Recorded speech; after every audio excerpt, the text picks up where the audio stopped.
Shin Godzilla is the new Godzilla movie that was produced by Toho out of Japan. It is the 29th Godzilla movie that Toho has produced. And people ask what Shin means. Shin means new. The reason that Toho is referring to it as New Godzilla is Toho had not done Godzilla movies for a number of years and decided they wanted to bring the series back. And actually, Shin Godzilla is not in any way like a sequel to the previous Godzilla movies. It is Toho rebooting the series. The last Godzilla movie that Toho made was in 2004. It was Godzilla Final Wars, and they made the decision at that point that they were going to retire the character for at least a decade. And I think part of what happened now is them seeing the success that Godzilla has had as an American property now because of Legendary Pictures and Warner Brothers. And so I think they kind of wanted in on the action a little bit.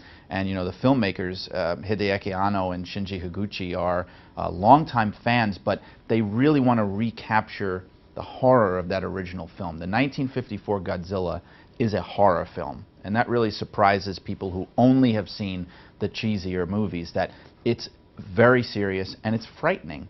And this film is kind of not looking to remake that, because it's not a remake of the plot, but they're looking to recapture that horror and kind of reinvent the character.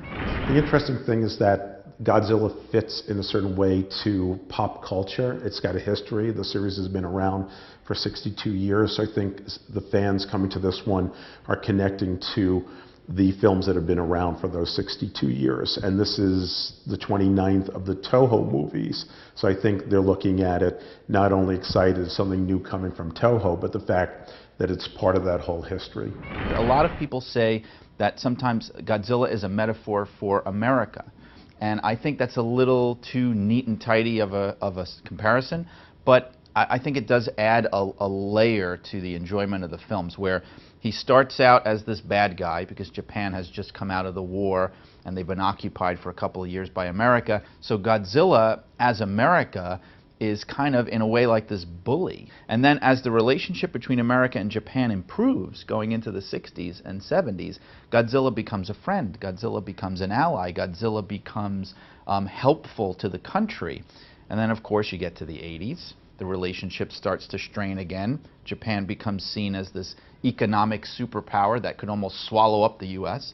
And what happens? Godzilla becomes a bad guy again. All right? So I enjoy that parallel of seeing Godzilla as a symbol for something else, as much as I also enjoy watching him destroy, you know, cardboard buildings. That part's fun too.